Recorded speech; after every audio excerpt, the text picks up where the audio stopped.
কল্পনা করুন ২০২৭ সাল, ভারতের পূর্ব সীমান্তের আকাশে হঠাৎ রাডারে ধরা পড়ল পৃথিবীর অন্যতম এক যুদ্ধ বিমান, যেটা ভারত কিংবা পাকিস্তানেরও না। এই যুদ্ধ বিমানটা বাংলাদেশের। এটা কোনো কল্পকাহিনী না, এটা হতে চলেছে বাস্তবতা। এবং দিল্লি এখন ঠিক এই দৃশ্যটা নিয়েই একেবারে কঠিন দুশ্চিন্তায় আছে। শেখ হাসিনা সরকার পতনের পর থেকে বাংলাদেশ ভারত সম্পর্ক অনেকটা টানাপোড়েনে, কিছুটা স্বাভাবিক হলেও আগের মতো নয়। নতুন বাংলাদেশ ভারসাম্যের সম্পর্ক বজায় রাখছে। ঠিক এই সময়টাতেই ঢাকার মাটিতে এসে নামলো পাকিস্তানের সবচাইতে আধুনিক যুদ্ধ বিমানের একটা পূর্ণাঙ্গ কমব্যাট সিমুলেটর। এটা কোনো কাকতালীয় ঘটনা না।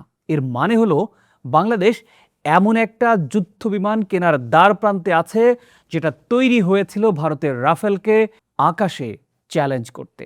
এবং সেই যুদ্ধ বিমান যদি বাংলাদেশের ঘাঁটিতে বসে, তাহলে ভারতের পূর্ব সীমান্তের আকাশে যে সমীকরণ এতদিন ছিল, সেটা রাতারাতি বদলে যাবে। প্রশ্ন হলো, এই ডিলটা আসলে কত বড়? কতগুলো যুদ্ধ বিমান পাচ্ছে বাংলাদেশ? এবং এর পেছনের রাজনীতি আসলে কি? এবং দক্ষিণ এশিয়ার ভবিষ্যৎ সামরিক ভারসাম্যে এর প্রভাব আসলে কত দূর পর্যন্ত যেতে পারে? প্রিয় দর্শক, আজকের এই পুরো বিশ্লেষণে আমরা তিনটি জিনিস বোঝার চেষ্টা করব। প্রথমত, এই ডিল আসলে শুরু হলো কিভাবে, কোন ঘটনাগুলো একের পর এক ঘটে এই চুক্তিকে এত দূর এনেছে।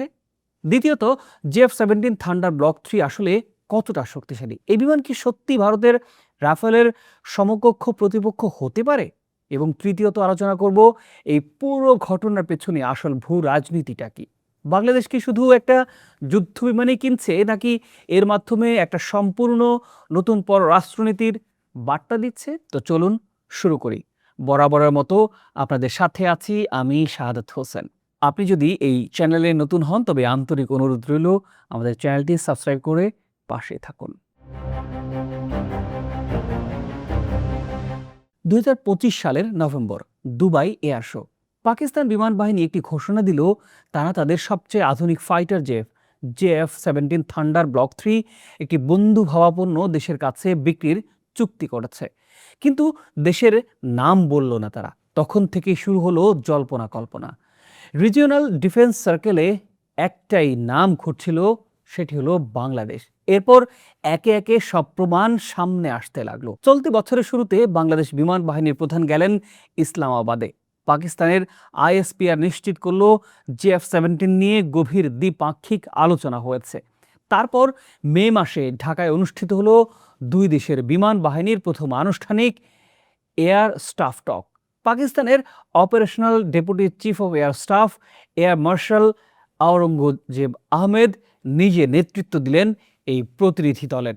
সামরিক বিশ্লেষকরা বলছেন, এই পদমর্যাদার কর্মকর্তা শুধু শুভেচ্ছা জানাতে আসেন না, তিনি আসেন চুক্তির সিল করতে। এখন আসুন সবচাইতে চাঞ্চল্যকর অংশে। বিমান কেনার চুক্তি এখনো চূড়ান্ত হয়নি, কিন্তু ঢাকায় এরই মধ্যে এসে পৌঁছে গেছে JF-17 ব্লক 3 এর একটি পূর্ণাঙ্গ ফুল স্কেল কমব্যাট সিমুলেটর। এটা কেন এতটা গুরুত্বপূর্ণ? যে কোনো দেশ নতুন ফাইটার জেট কিনলে সবচাইতে বড় চ্যালেঞ্জ হলো পাইলটদের সেই বিমানে অভ্যস্ত করানো। এই সময়টাকে বলা হয় পাইলট কনভার্সন পিরিয়ড। সাধারণত এতে লেগে যায় 12 থেকে 18 মাস। পাকিস্তান সেই সময়টাই কেটে দিল।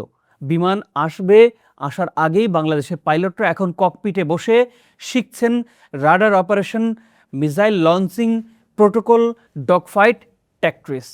মানে বিমানগুলো যেদিন বাংলাদেশে ল্যান্ড করবে, সেদিন থেকেই তারা যুদ্ধের জন্য একেবারে প্রস্তুত। এটা কোনো উপহার না, এটা একটা দীর্ঘমেয়াদী কৌশলগত বিনিয়োগ পাকিস্তানের।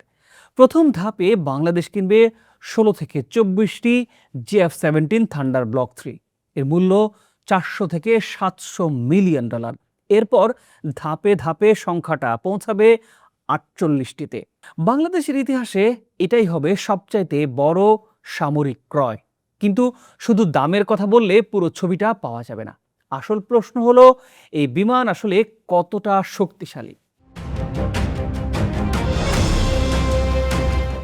এবার আসি এই যুদ্ধবিমান কেন গেম চেঞ্জার। জেএফ-17 ব্লক 3 একটি চীন পাকিস্তান যৌথ প্রযুক্তির যুদ্ধবিমান, কিন্তু এর ব্লক 3 সংস্করণটি আগের যে কোনো ভার্সন থেকে সম্পূর্ণরূপে আলাদা। এতে আছে চীনের তৈরি অত্যাধুনিক রাডার। এই রাডার একই সাথে একাধিক টার্গেট ট্র্যাক করতে পারে এবং ইলেকট্রনিক জ্যামিংয়ের বিরুদ্ধে অত্যন্ত কার্যকর। দ্বিতীয়ত, এর এয়ার মিসাইল সিস্টেম পাল্লা 200 কিলোমিটারের বেশি, মানে শত্রু বিমান দেখার আগেই ধ্বংস করা সম্ভব। সামরিক ভাষায় এই দুটো কম্বিনেশনকে বলা হয় বিভিআর বা বিয়ন্ড ভিজুয়াল রেঞ্জ ক্যাপাবিলিটি, এবং এটাই এখন আধুনিক আকাশ যুদ্ধের সবচাইতে নির্ধারক শক্তি। এখন সবচাইতে গুরুত্বপূর্ণ তথ্যটা আপনাদের জানাই। এই ব্লক 3 তৈরি করা হয়েছিল একটি নির্দিষ্ট লক্ষ্যকে সামনে রেখে, আর সেটি হলো ভারতের রাফেলকে কাউন্টার করতে। যুদ্ধবিমান কেনার বিষয়টি নিয়ে ভারত আসলে কেন এতটা চিন্তিত?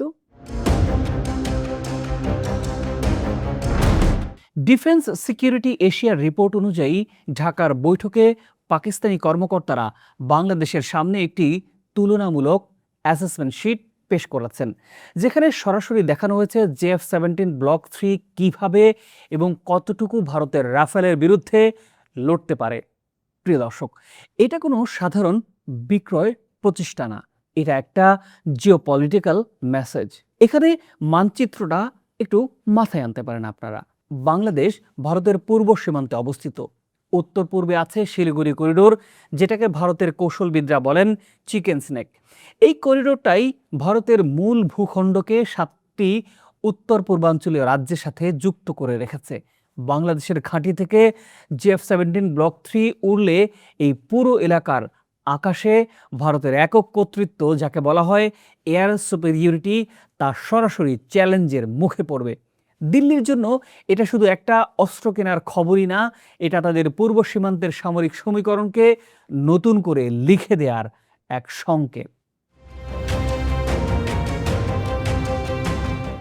হঠাৎ কেন বাংলাদেশ পাকিস্তান এতটাই কাছাকাছি? এই প্রশ্নটা না করলে পুরো বিশ্লেষণটাই অসম্পূর্ণ থাকে। শেখ হাসিনার সরকার ছিল ভারতের সবচাইতে বিশ্বস্ত আঞ্চলিক মিত্র। সেই সরকারের আমলে ঢাকা ইসলামাবাদ সম্পর্ক ছিল কার্যত একেবারে হিমশীতল বা হিমাগারে। 2024 সালে সরকার পতনের পর বাংলাদেশের পররাষ্ট্রনীতিতে এসেছে বড় পরিবর্তন। ঢাকা এখন এক বার্তা দিতে চাইছে, বাংলাদেশ কোনো একটি শক্তির বলয়ে থাকবে না, বাংলাদেশ তার নিজের শর্তে কূটনীতি করবে। জেএফ-17 ব্লক 3 কেনার সিদ্ধান্ত তাই শুধু একটি সামরিক সিদ্ধান্তই না, এটা একটা রাজনৈতিক বিবৃতি। তাহলে সামনে আসলে কি অপেক্ষা করছে? বিশ্লেষকরা বলছেন আগামী 6 থেকে 12 মাসের মধ্যে চুক্তি চূড়ান্ত হওয়ার সম্ভাবনা আছে। যদি সেটা হয়েই যায়, দক্ষিণ এশিয়ার সামরিক মানচিত্র আর আগের মতো থাকবে না। একটা প্রশ্ন দিয়ে শেষ করতে চাই, বাংলাদেশ কি আসলে শুধু আত্মরক্ষার জন্য এই বিমান কিনছে, নাকি এর পেছনে আরো গভীর কোনো আঞ্চলিক ভূ রাজনীতির হিসাব কাজ করছে? প্রিয় দর্শক, বিষয়টি নিয়ে নিশ্চয়ই আপনার অভিমত জানাবেন। প্রতিবেদনটি ভালো লাগলে লাইক ও শেয়ার করে দিতে পারেন। চ্যানেলটি সাবস্ক্রাইব করে আমাদের পাশে থাকার আন্তরিক অনুরোধ রইল।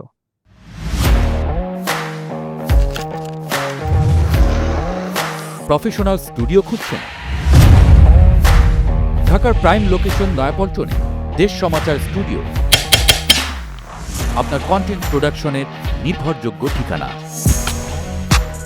এখানে পাবেন 4K ক্যামেরায় মাল্টি অ্যাঙ্গেল রেকর্ডিং, আছে গ্রিন ও ব্ল্যাক স্ক্রিন সেটআপ, উন্নত মানের মাইক্রোফোন ও sound proof voice over booth. আপনার পছন্দ মতো স্টুডিও ডিজাইন করার সুযোগও থাকছে।